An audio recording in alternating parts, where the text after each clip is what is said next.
David akaba ari uri imbere ndetse n'umufasha we Susan nawe akaba biteguye kuza kwakira abana batirira yabyaraga buri gihe yabyaraga Samweli ab'inyuma abana ntabwo muri kuririmba umwana byaye bagiye esa abana batoya bangana natwe babashireho kubaho kwe abahe umugisha ababyeyi bishimira Uwiteka kubera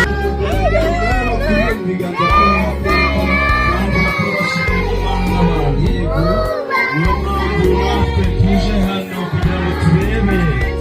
aba bana koko ko bazakura rwose abana bakuze baravuga bati murakaza neza natwe reka twabaye abana bakuru ariko twatojwe n'itorero niyo mpamvu tubahaye ikaze murakoze rwose kubaherekeza n'indabyo nyinshi cyane kufotora kandi burya nta foto nta cyabaye hari n'amafoto meza.